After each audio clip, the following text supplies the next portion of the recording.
Hello, if you are all sick of reliving the same patterns over and over again and not realizing how our past and our patterns affect our nervous system, boy, do I have the girl for you to talk to. She's amazing. I want to introduce you to Lex, and I'm so excited to have her on this podcast because she's a wealth of information, but she's also got so much experience. And Lex, thank you so much. Welcome to our podcast and Hey, tell thanks for everybody. having me. Yes, I'm so excited. This has been a long time coming, many, many times. Yes. And you're in Europe right now, but Yes. you've been in the States a lot. And tell a little bit about everyone your story and just how you became this like amazing like wealth of information for Thank you. everybody. Thank you. Well, I am originally from Eastern Europe, and then I lived in the United States for my 16th year, I guess, 17. I was 16 or 17. And I've lived in the United States for my whole adult life without family or friends that I grew up with.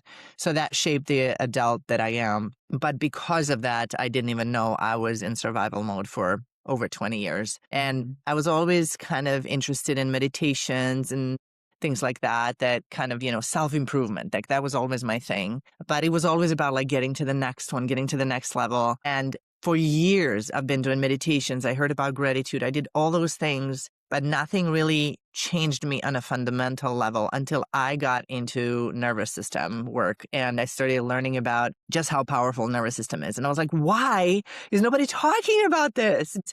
Our nervous Yes. system makes all the decisions for us. And I didn't know that. Yeah. Looking back, I would say things like I'm the tough girl, I'm like all fitness. I had a fitness studio. I ran it for 8 years in Nashville, Tennessee. In Hmm. 2018, everything changed. I sold it. I moved back to Europe and I had a reverse culture shock. So it was just like always waiting to get to that level of my life where I enjoy it and never really enjoying it.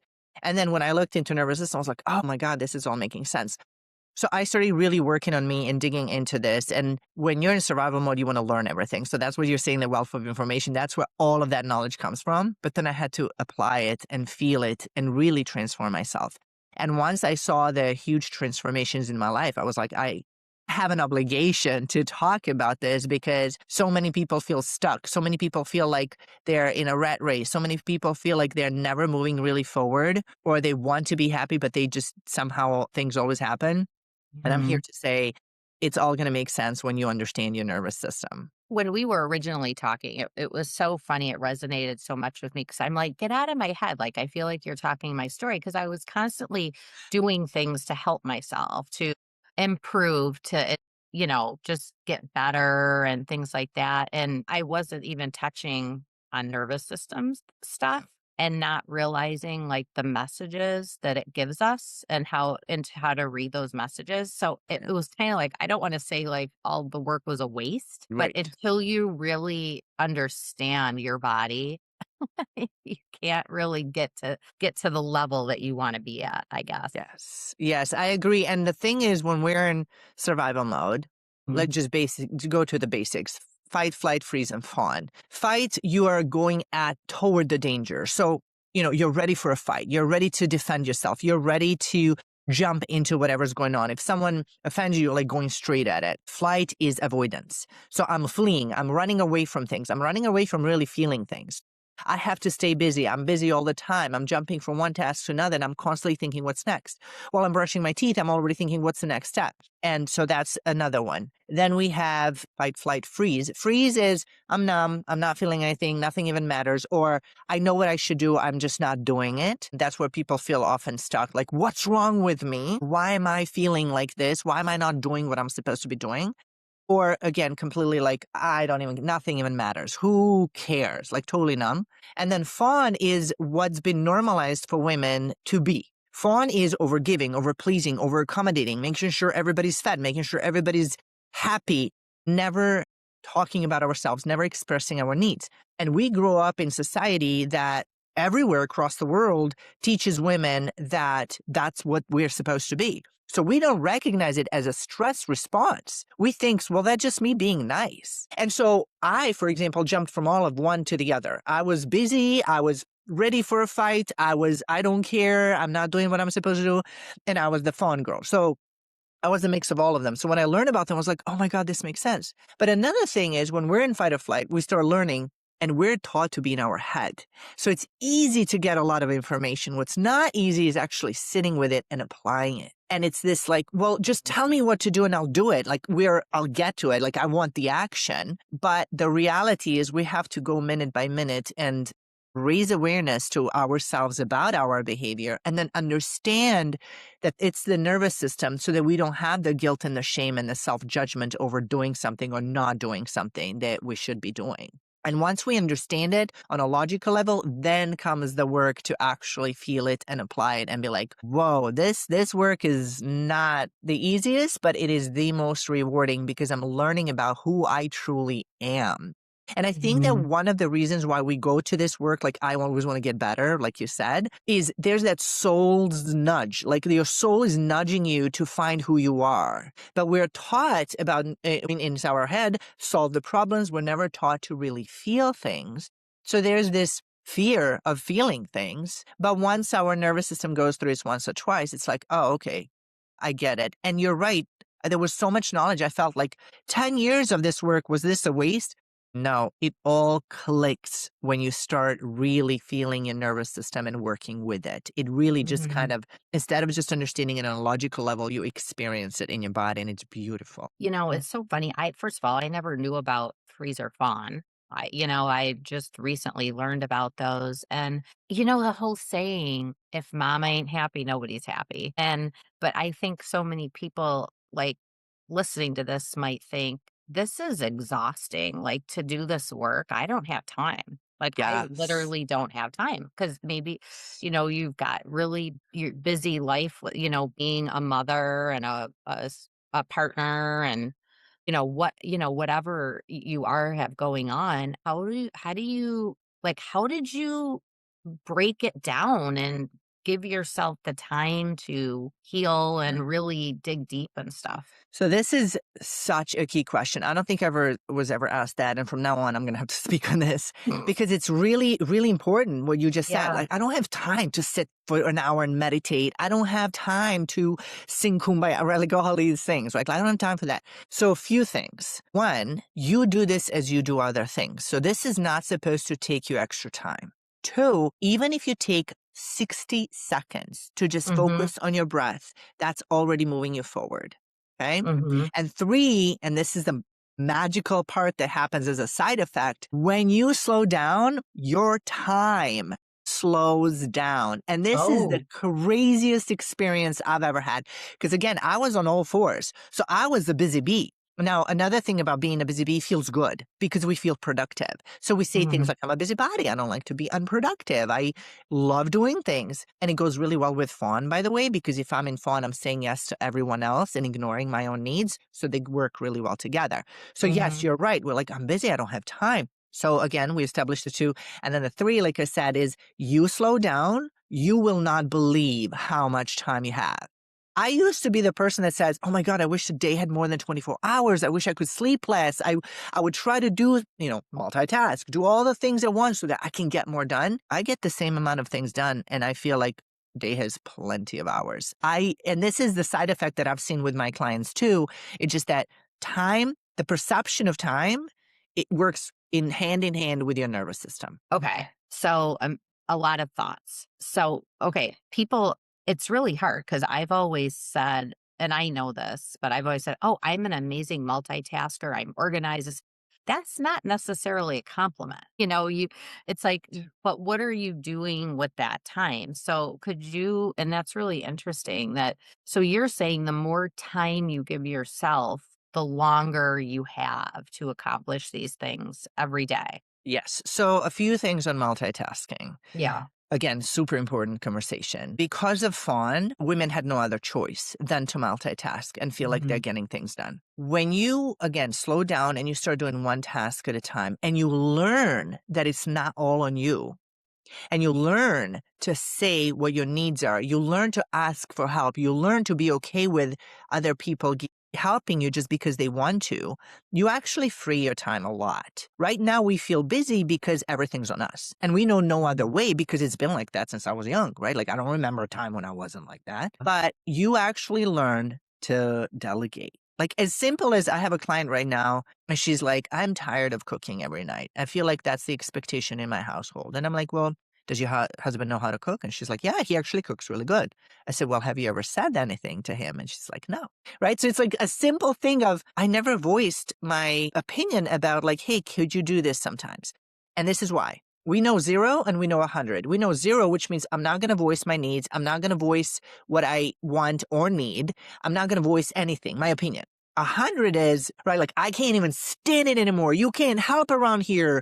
What is, like, I'm doing everything here. We blow up. So finding the middle ground is what I call firm kindness, right? Asking for what I want or need without feeling all kinds of emotions about this person not helping me. So she did. She went to her husband, kindly said, hey, you know what? Would it be okay? Like, there can be a discussion, right? Like, I really would love for you to take over a couple nights of a week of cooking. It feels just like a lot on me, and I would love to enjoy it once again. He jumped on it. He was like, yes, absolutely. And last week we talked on Saturday, and she was like, oh, it was amazing. I didn't have to cook 2 nights. And that was exactly the balance that she needed. So it's different Mm, for everyone, but it can yes. seem as simple as dinner. It can seem as simple as laundry. It can seem as simple as doctor's appointments, whatever it Mhm. is.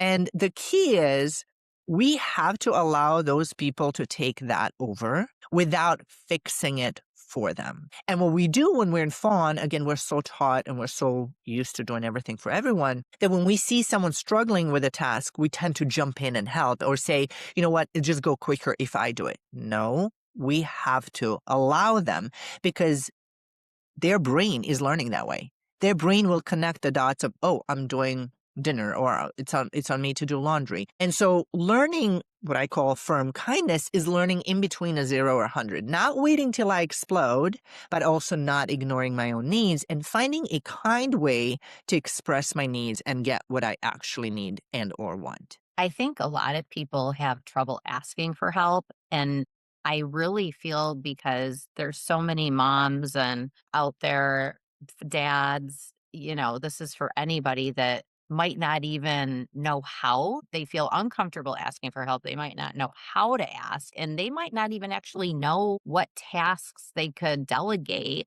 that would take. So, what would you recommend, like a good starting point? Because I don't even think they can start thinking about their bodies and nervous system until they maybe write down exactly, Yeah. what maybe they could hand off. Yeah. And again, like Or this is are they doing some things that maybe isn't really necessary? It's not even going to make a difference in their day if they don't do that. So, how did you break that down? okay. So again, super awesome questions here. So first thing is understanding the nervous system. When we're in fawn, again, it's a stress response. What is it? Let's first just back up for a minute. Stress response means your body is feeling under attack. So to your body, there's no difference between really about to be attacked by a bear asking for your needs. Literally, our nervous system has no logic, and it is the most important thing to understand about nervous system.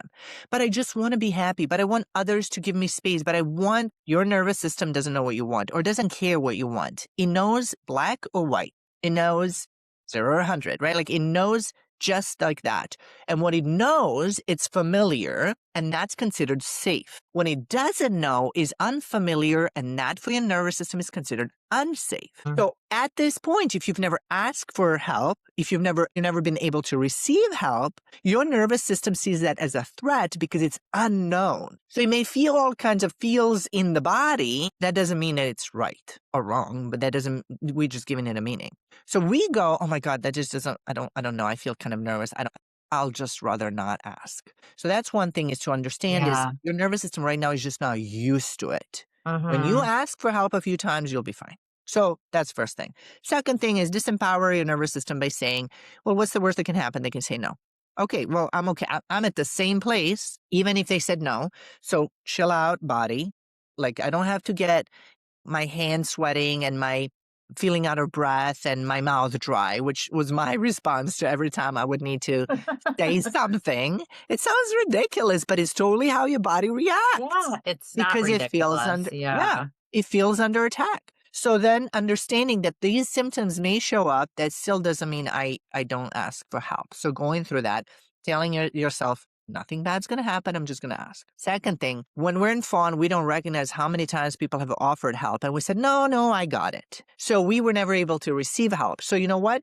They're not going to keep asking, right? Like if I keep asking you 3 times, do you need help? And you keep saying no, I'm just going to assume you don't need help. That doesn't mean we don't need help. It just means we are unable to receive. So understanding that maybe there were points when people have asked to help us and we were unable to be open to that.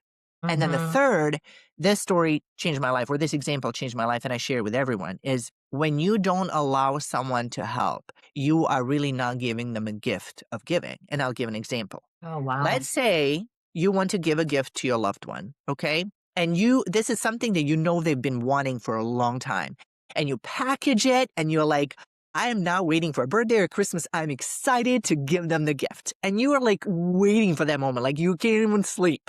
You're so excited. You're in front of them and you're like, here's the gift. And they go, oh no, no, no, I don't deserve it. And you're like, no, no, no, I really want you to have this. I bought it for you out of love. And they go, no, I'm not worthy. No, no, I'll take it back. How does it make you feel? Yeah, bad. So you're not allowing the person that gift when you're unable to receive. So we have an obligation, if not just for us, we have an obligation to others to allow them to help when they want to help. And to ask, even sometimes when we ask, maybe they've asked in the past, we can't even remember that. But if we ask and they say yes, to just say, you know what? Totally. You know what? Push this cart. You know what? Yes, pick up my groceries. You know what? Yes, do that little tiny thing for me because that's how I'm going to practice to show to my nervous system that it's okay. And then we create this community around us, this support system around us where we support each other. It's so funny because you talk to so many people, and there's so many people I know. They're like, I don't like my birthday. I don't like celebrating my birthday. And it's like, why don't you like celebrating you? You have you you're the gift. Like you allowing giving people that room to help you is also a gift. I say this, it's so amazing that you said that, to allow people to give to you and ask, because there's probably so many people that have never even been comfortable in their life or ever received anything. Oh, yeah, absolutely. When we're in fight, flight, freeze, or fawn, it's Yeah. hard to receive because to receive, you almost have to be a little bit open, a little bit vulnerable. But when you're in Mhm. survival mode, there's no room for that. You Some have to, people might look at that too, like they're being selfish. yeah, totally. That's been sold to us. Totally. Yeah. Yeah. But once again, we have the phones, okay? You have a phone. What happens if the battery is running low? We run to charge it. We don't go, forget it, I'll just figure it out. But that's what we do with ourselves. We don't recharge our batteries. We go, I can keep going. I can keep going. And another thing to be said about that is you have mental, emotional, well, spiritual too, but physical. So let's focus on mental, emotional, and physical. Mental, emotional go together. Physical is together but separate. If I am physically exhausted, if I'm tired, if I started running, if you and I went on a run, there will be a point in time when we both stop. I'm probably going to stop before you, but I'm going to stop and say, I need to take a break. Our body gives us a strong signal when to stop the physical exhaustion, not mental and emotional. We Mhm. recognize the signs and we keep going. So if you've been in fight or flight for years, it's as if you've been walking or running or doing some kind of exercise nonstop 24/7 for the last few years. This is why we have hormonal imbalance, adrenal exhaustion, thyroid issues, thinning hair, I mean, you name it, autoimmune diseases, everything, because we have not stopped. I don't, and I think I told you this. I don't know how I never, thank gosh, ended up with an autoimmune or something with all the, everything that I held in for so many years Yeah. too. It's scary. And I want to say something because I just want to like piggyback off what you're saying. And to everybody that's listening, I mean this in the most loving way. If you are feeling this weight on you and this overwhelming, like just stuck in life, you need to look in the mirror and I doing this very lovingly, but you are the problem because you need to, you haven't set boundaries. You haven't asked for help. You haven't, and you don't know how to ask for help. And that's totally normal. But moms, partners, women just in general, even dads, like, they just feel like you have to be superwoman and superman all the time, and you're Yes. really not serving the universe being like that because you that to be the super person for yourself. Yes, I love that you said that. And there's a sentence that I heard that says, "It's not what your fault what happened to you, but it's Mhm. your responsibility to heal." Mhm. And it's like, yes, exactly. Like my trauma comes from things that you wouldn't even say that's traumatic. But this is where we have to not just normalize the word trauma, which I think we have. We have to understand that I now that I know have a choice. Not easy to heal, not always easy to heal because I need to learn to feel things that I've never felt so far. But I'm free. I'm Mhm. free after I do the work. I don't have the past holding me back. And a lot of times we get stuck in the victim mode because it's, again, familiar to our nervous system. Mm. You're doing this work, you're going against your biology. You're Right. going against your nervous system. You're going against what you know. You're stepping into the unknown, which again is originally going to give you certain signals in the body. That's why I tell my clients, you don't trust your feelings, even your thoughts at first. You Yeah. keep taking Don't trust actions. them. No, you can't. You can't. Because your thoughts and your emotions are programs of the past. So they're going to Right. give you signals of who you believe you were. It all comes down to identity, by the way. What Mhm. I believe I am. If I believe that I'm free, then I'm going to act a different way than if I believe I'm a victim. And again, not to say someone out there has not experienced being a victim. What we're saying is now you have a choice. And Mhm. if you choose to stay in that story, that's fine. That's your choice. We're not blaming you or shaming you here. We're saying you just need to understand that there is work to be done, but Mhm. it's like the best work, the most rewarding work you will do for yourself, and you will free yourself from everything. I have a client right now who is still, we just started working together, and she's holding on to a story of why bother? Why bother heal? Because it would make everything else not worth it. So this is a limiting belief she has that's holding her back. And so we Mhm. have to transform that limiting belief for her to say, I want to heal. I don't want the past to dictate me. So we have to start being aware of what are our thoughts, what are our emotions, what are our beliefs that created those thoughts and emotions, and then what am I willing to change? And it goes one step at a time. We can, but we generally don't change overnight. We can change our identity overnight. It's just that the nervous system takes a little bit of time to adjust. To But generally, catch up, yeah. yeah, absolutely. What about if somebody's listening to this and they're in possibly like a volatile partnership, relationship, and by them actually doing this internal work and starting to like heal themselves could be very triggering or cause the relationship they're in to get worse, their partner to act out, kind of rebel against it or whatever. Have you had clients like that that are in these tough situations and they don't know where to go, they don't know what to do? Yeah. Yeah. This is literally the hardest situation Yeah. because they're actually not in a safe environment. So they really cannot do any of this work properly for as long as they're in that environment. Mhm. However, leaving is extremely hard. This is why we never judge people and go, why didn't you leave? Because of the nervous system, because Well, that's what's yeah. familiar to the nervous system. And And you're again going against biology from unsafe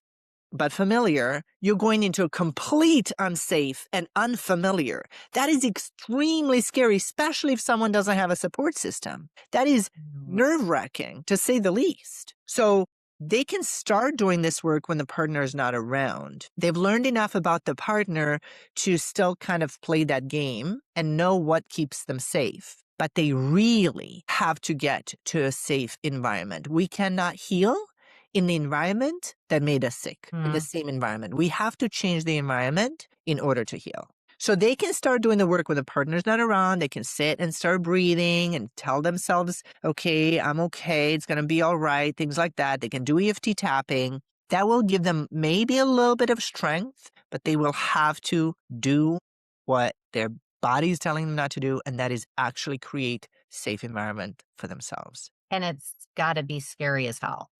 Well, I've been there. I've been there about 15, some 20 years ago. I was in a relationship where I knew I shouldn't leave. It wasn't abusive. It was just very dramatic and very wrong for me. And I wasn't able to leave. I called my friend, a very good friend of mine, and told him, tell me to leave. Tell me. He would keep me on the phone and keep telling me to leave him, and I still wouldn't be able to leave. And then one day, I was like, you know what? I'm done. And I think every woman knows that one moment. We just wish for the moment to come earlier.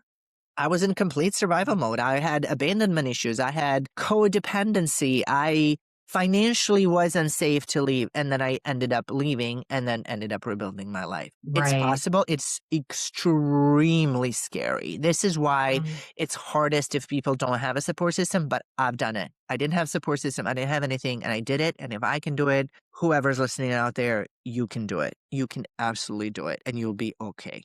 I had somebody on the show that did it at 60. So it's never too late, but it is really scary. And I just want everybody to know, and I've said this several times, you need to give yourself a lot of credit because it takes so much bravery to be able to look within and be like, okay, I need to start doing something's got to change because you're going to get sick. Nobody wants to get sick. Yep. And if you will, it will happen. You were telling me the story about your back pain. Yes, I did. I had back pain for years and then I healed it in one night through a meditation. And that's why I said we can sometimes change overnight, sometimes, but it's rare. And I did. I had back pain, I don't know, probably 8 to 10 years on and off. Been to chiropractors. One morning I woke up like sideways. It was my Oh, disc and it was all kinds of stuff. And I was in fitness, so I knew how to work around it. So my body at least had strong enough muscles to, for the most part, keep me in place. And I got sick of it. I just got tired of feeling pain. And this is how we change. So here's the thing about nervous system. It will keep us in pain if the perception of a change seems more painful, right? So mhm. our pain, real pain, has to be great enough. I have to get sick from my relationship. I have my back pain to be too big. I have to whatever. When you say it with like so much conviction, I did that. I said, I'm done. I am done living with this pain. Because what happened is I woke up in the middle of the night because I had to wake up to turn. And I said, I'm done. I'm not living with this. I know I can heal my body. I said, I am done with this. I don't care if I have to meditate for 6 weeks or 6 months. I am done living with this pain. I grabbed the headphones. I went to relax my body and I instinctively, I did not train or hear this anywhere.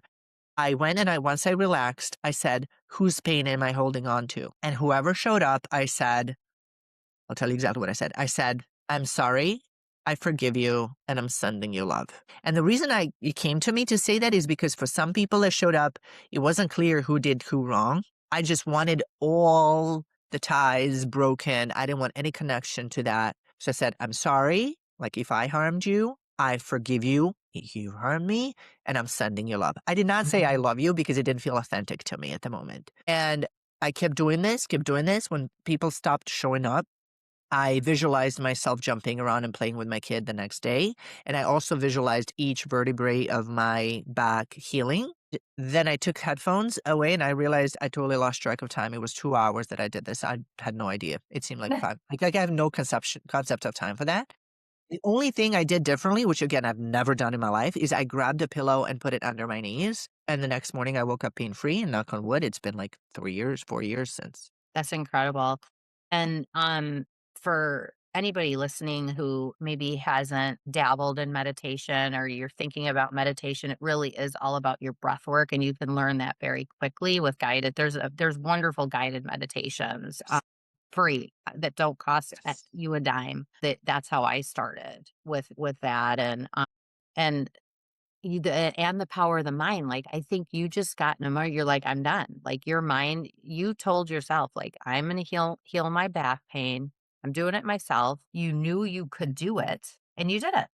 The conviction is so powerful. Mm, Conviction over something changes the body instantly. As I mhm. did the meditation, I did all of that. A note on meditation. Most people are going to say, I'm just not good at meditating. So, a few things. Of course, you're not because you're not used to sitting still and watching what comes. Two, it's called a practice for a reason. You have to Yes, I say that all practice the it. time. It's very frustrating sometimes. Yes. And yes, there's absolutely, you can do it for 60 seconds, you can do it for 60 minutes.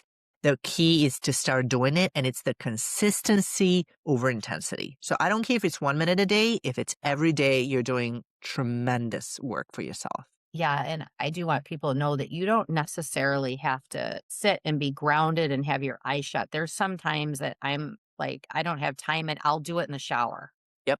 in Yep. the morning. Just do a quick meditation or even just a gratitude prayer Yep. and regulating your breath work. It could be that simple. So Yes.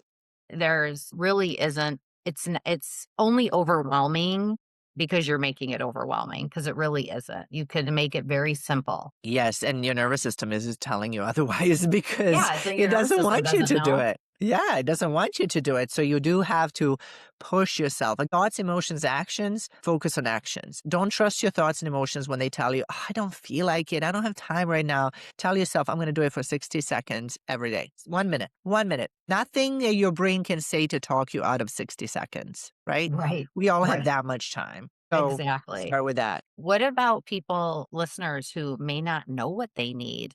They're probably like, "I don't even know where to start. I have no clue what I need." Well, check out my YouTube channel. I talk about this all the time. Do you? Uh, Okay. yeah, I talk about nervous system. I talk about fight, flight, freeze, fawn. I have on my website, I have like the free masterclass. I have a lot of free stuff that people can start with. The first place you want to start with is being aware of your thoughts without judgment, guilt, or shame. Like you have to remove the judgment, guilt, or shame. That's what you've been Yeah. trained to feel. That's not you. And so when we start, one of the first things I do with my clients is I put them on a 7-day mental diet. They observe their thoughts very intensely for 7 days, not to judge them, not to necessarily change them immediately, just to start going, oh my, I didn't know I think so much about this, or I worry so much, or I'm in my future, or I'm in my past, right? The first step is awareness. Now, a note on that, once you start being aware, the work has just started. Right. That's the starting point. Because what people think is, oh, okay, now that I'm aware, I can change. No, you're going to watch yourself think, do, feel the things that you said you won't. And you're going to watch yourself now consciously do that. That's okay. That's the hardest mentally, but you're not strong enough to change yet. That's okay. You're on the right path. If you keep Mhm. going with it, if you keep being consistent, you will get to a point where you start changing the way you think, the way you feel, the way you act even more. And then you completely change your identity. But that second step, I created this. I've never heard anybody talk about this. So it's not really that you're going to find the second step, but I've seen it as a second step to awareness. First step, raise awareness. Second, watch yourself do the wrong thing. Just know that it's a part of the game. You're not doing anything wrong. You just got to understand that you're now waking up. You're waking up to what you've been doing, saying, thinking, feeling for a long time without really realizing that that's what it was. The work has just begun. Like you're at a start point of a marathon. Right. And this is where you hear people say you teach people how to treat you by what you're putting out there. And also, I want people to that are listening to this that like, what are you teaching your kids? They're little sponges and mirrors of you. And nobody has intentions to teach their kids, to act like this or to be in this type of a situation. So think about like ultimately how what how you want look at the little ones and think this is how I would love them to live their life as they're growing up and when they become adults and then be that example that they can see every single day. Exactly that. I always tell my ladies, if you can't find strength right now to do it for you, do it for your kids. You're changing your generations ahead. You Yes. are literally breaking generational stuff that's in your DNA that been normalized. Like Fawn. Fawn is so normalized for women. Oh yeah, that's just me being nice. No, it's you ignoring yourself. It's a stress response, which means your body is under stress when you react that way. Nobody wants their kids to grow up that way. That means you have to change that. because they're observing. They're watching how mom's acting and they're thinking that that's what's normal and they're thinking that that's okay, which is why we're here, right? Like we saw this in our childhood. We thought that it was okay. We were taught that. And now we know our souls are nudging us to say, that's not it. Maybe I don't know what it is, but this is not it. This is not bringing me happiness that I thought I was going to have. And so you're right. Like whether we're 30, 40, 50, 60, I don't care what age you are. You still have years ahead to live free. And it's worth it. Even if it's for a week, it's worth it. Right. And also how we treat people and how we allow people to treat us. Like those are Yeah.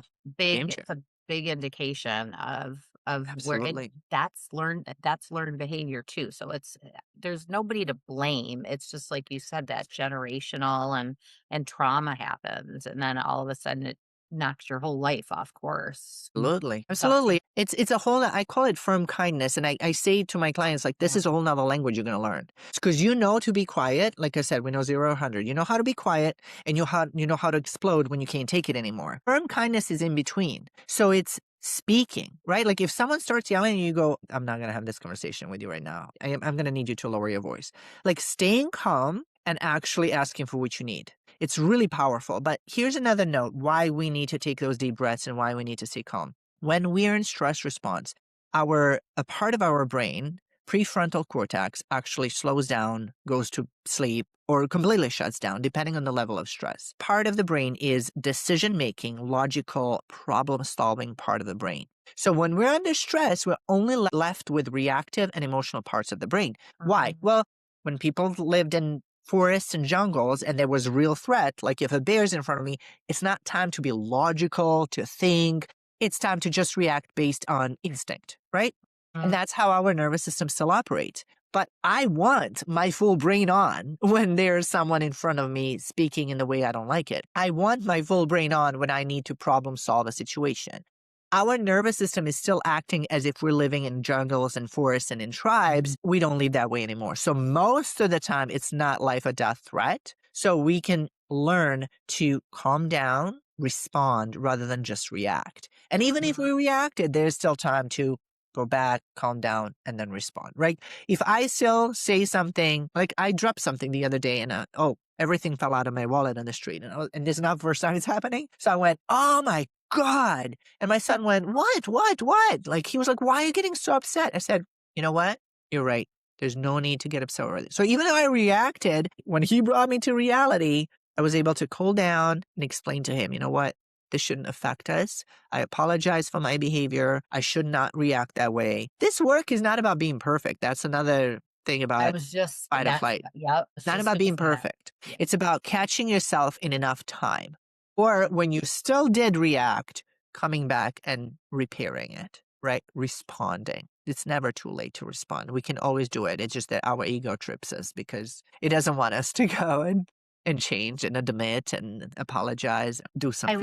I love that you said this isn't about being perfect because I think people put so much pressure on themselves. Like nobody's harder on us than us. And what about setbacks? Like when you started your journey, did because I know sometimes I've had to take 10 steps backwards to take this huge leap forward. And it's frustrating at the time. But then once you get there, you're like, now I understand, why. So how did you deal with that when you were just starting? Yeah. So I got to tell you, I'm serious. Like, this is the best podcast questions ever. Kudos to you. Now, that's a very important to talk about because the moment you decide to change, it's going to seem like everything's working against you. And Mhm. it's not that it's working against you. It's that those are all opportunities to show how much you changed. Those are opportunities to change the trigger and respond versus react. Those are all things that are coming up to show us whether we're truly changing or not. And if Okay. I keep acting the same way I've acted before, the lessons are going to keep showing up. But be ready because when you do this work, it is really going to seem like I literally just said I was not going to do this. And then 7 things are in front of you. I mean, it's happening all the time. Just to me, as much as I've done this work, I decided maybe a month ago that I'm going to do more content. So I do YouTube. So I do YouTube shorts. I do 1 per day. I said, you know what? I'm going to do 3 to 5 per day. Whatever that meant to my nervous system For whatever reason, it's scary to my nervous system. I got so busy throughout the day out of nowhere without really changing anything that I hardly had time to do my one. So I said, I see what's going on here. I see. All right, well, I'm just going to do 2 per day. So now I'm working on doing 2 per day. Mhm. Something that doesn't seem scary to you can seem scary to your nervous system, which is why you got to recognize it. You just got busy all of a sudden. When you decided you're going to take time off, yes. So just Mhm. ease into it. Keep taking those steps forward. Remember, thoughts, emotions, actions, keep taking those actions without Mhm. necessarily trusting your thoughts and emotions at first. What about procrastinating? That's a survival response. That's the Yeah. freeze. Yeah. Procrastination is a freeze. I know what I'm supposed to do. I don't want to do it. I don't know why I'm not doing it. I know it's going to be even harder later. I just can't do it right now. Mhm. Procrastination is a freeze. So tiny step forward, right? Oh, I have this whole project I need to work on, right? Like right now, I'm putting a women's summit together with 5 speakers, and it's like, it seems like this humongous project. When your brain does that, it shuts down and it becomes overwhelmed and you go do something else, which Mhm. is procrastination. So I go, okay, what is the one thing that I could do today? Well, I can message the ladies. Okay, I message the ladies. What is the one thing I can do the next? You know what? I can figure out what the first email is. Okay, I'm going to do the first. One tiny step forward usually gets you out of freeze and it gets you to Mhm. move. If you've been in freeze for too long, obviously, it's going to take a little bit of time, but Yeah. just focus on the one tiny step forward.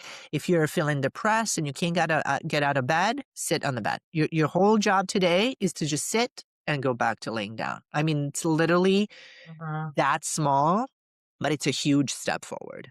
Yeah, or go out on the sofa. You Yep. don't wanna leave the house, go out on the sofa and put some lighthearted, funny something on to watch or read something. Yep. And I think I want people to understand that there are gonna be setbacks. Expect them. Going Yes. in, know what's gonna happen. And it's Yes. very unexpected. It's never gonna be when you expect it, but it's normal for that because it's part of the growth Yep. and look at it more like I used to get frustrated because I would just even recently, like in the past 6 months, I had a really couple really bad days, but now if something like that happens, I look at it that that's actually a gift for me to learn something from. Yes. Yes. You welcome triggers. I am at a point Mhm. where I welcome triggers because it's like, oh, it's just showing me what I haven't worked through. Let me work through it so it doesn't become a trigger anymore. Or Yeah. even if it triggers me for a part of a second, I am able to calm down and respond rather than react. Absolutely. The work never ends. I mean, you are Never. always going to have challenges. It's just that they don't stop you from moving forward. They don't feel like, matter of life or death. You know how to maneuver them. You know how to work with them. And once you start doing the work too, the lessons change. So now the universe is going to give you something new lessons that weren't in your scope before because you weren't open to that. Yeah, and think of So, it as a game, right? Like, yeah, it you is a start a game. game yeah, you start a game and you're like, "What? I don't even know what's going on here." Like, you're learning the game, right? Then you get super comfy at level 1, you get to level 2. As soon as you get to level 2, you're like, I don't know what's going on here. Why is this so hard?" And then after a while, level 2, you're like, "Oh, okay, this is not even a problem anymore." Level 3, so on. So you're at a level 10, you look at someone at level 1, these don't seem like problems to you anymore, but to that person, they're real. This is why everybody's on a different level. It's just another level that you're learning. And it really doesn't matter what stage you are at in your life because we're all in the same stage. It's all a growth and a learning stage. So if a new client maybe might listening to this might want to reach out to you. First, I'll include it in the show notes, but tell everybody how, to get in touch with you. But like, is it customized for your new clients, kind of for starting points for them? Absolutely. So my name is spelled pretty uniquely. You can Google me, Lex, Leks, Yeah. Vucko, Vucko. Website is leks.pro. Yes, it's very customized because somebody can be in fight, somebody can be in flight, somebody can freeze, somebody can be in fawn. So I have a client right now that's just purely in fawn. She's not in fight or flight anymore. She's for the first time in her life about to retire, financially set. She feels fine. She just doesn't know who she is, right? Mm. I have a client who's completely in freeze and she is just about to start moving forward, right? Like she Mhm. wants to change, but she doesn't know how to. I've been in all of them. I have Me too. I clients. was just gonna say, and then there's you and I I was who in all of them. I was in all of them daily, like momentarily, right? And I had a client who, I mean, she was on 16 different medications when she came to me, which I didn't even know that was legal. She's been diagnosed with all kinds of things like bipolar, ADHD, borderline personality disorder. All of that is a nervous system thing. All of that is about regaining control over your nervous system. And just we worked together and we just started going to the monthly. And then she just sent me a message like, I can't believe it. Look, I don't even get mad anymore. Well, it was her daily reaction, right? So it really depends on where the person is. I have the membership, which is like a bunch of women in all different stages. Mhm. And it just really depends on the person because a different approach has to be taken for someone in fight versus someone in freeze. It's completely different behavior. It's different mindset. It's different everything. And so we have to address the emotions. We have to allow a safe space for the person to experience that. I have meditations, I have subliminals, I have all kinds of tools, EFT tapping, breathing, like all kinds of different stuff for people to choose and experience and teach Mhm. their nervous system that it's okay to move forward. And I'm all about small steps for a big change. There's no go big or go home. There's no hustle hard. It's about doing a small task, but Yeah. doing it as consistently as possible. And then there's no mistakes. We remove guilt, shame, or self judgment because there's no point in that. Like, it literally doesn't do anything for you. You want to learn how to speak to yourself differently. You want to learn not to trust every thought you have. So it's a different process. There's some things that are fundamentally the same, but it's a different process for each person depending on where they are. And yeah, it's really nervous system. Let me say this about nervous system. Nervous system determines everything in our life. It determines how much money we're going to earn, where we're going to work, who we're going to be in a relationship with, where are we going to live, how are we going to respond, everything. So it's really worth looking into it and learning how to work with it because our nervous system, again, doesn't have logic and it doesn't Mhm. care that we want to be happy and wealthy and healthy and free. It just cares that we stay safe. And we just have to teach it that safety is in calmness, safety is in expansion, safety is in moving forward.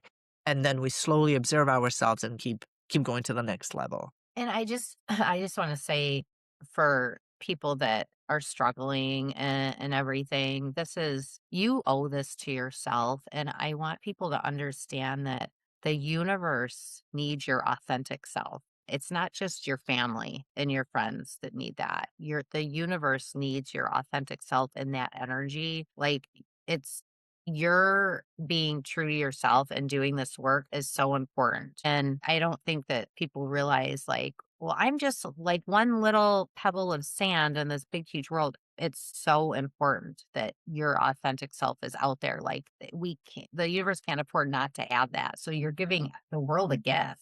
Yeah, and the whole I'm a little pebble of sand, that's fun. You've been taught to minimize yourself. You're the nice girl. Yep. Listen, nice girls have not changed the world. It was the ones that were called names. It was the one that stood up against everything. It was the one that said, I am done. I am done, right? Like living with this back pain. I'm done living with like this. I'm done not having rights. I'm done. Then they were called names. So just be careful. Society is going to make you feel like you're not the nice girl. And be aware of that because your nervous system is going to say, well, I want to be the nice girl. Why would I? You need to be true to yourself. You owe it to yourself. You owe it to your family. You owe it to this world. You owe it to whoever gave you life. You are here to experience life as the best version of you.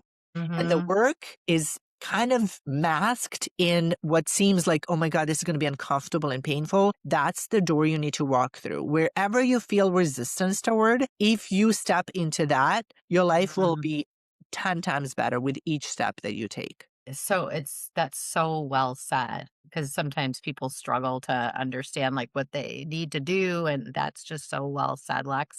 That's amazing. I think too, people maybe look into working with Lex because having a coach and a mentor that can help guide you through it, especially in the early stages when you're trying to relearn who you are and who you're supposed to be.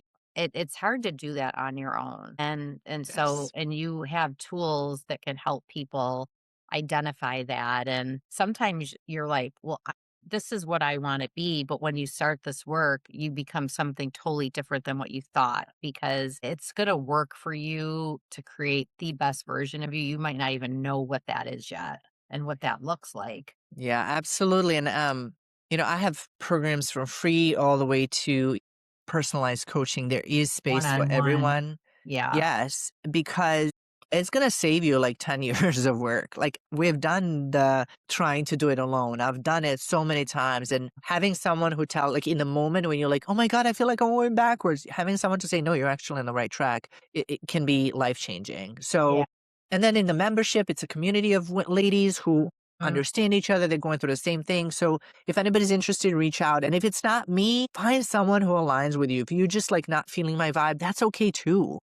Find someone who aligns with you, just that you will probably need help to do this quicker. To Yes. do this alone is very lonely. It's very Right. discouraging. So absolutely. Thank you. This is awesome. Well, I've been so excited to have you on because I knew this was going to be super beneficial. And I think that people, being able to look at these, break it down in stages, like you've explained it, and you can, of those 4 stages, you could be in all of them in a day.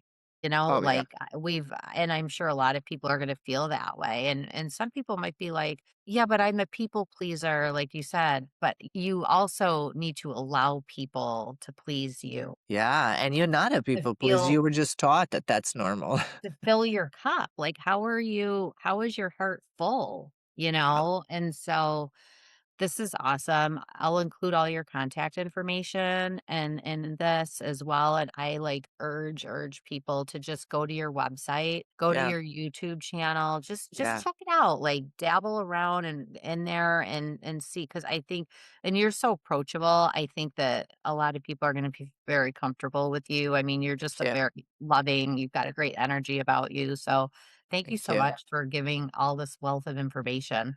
Thank you so much for having me. It's been a pleasure. Thank you. Bye. The content on this podcast revolves around personal life experiences and is meant to serve as a learning tool. I am not a certified therapist or medical expert. This podcast doesn't offer medical, psychological, or professional advice. If you're curious about your mental or physical well being, feel free to reach out to a licensed healthcare professional for assistance.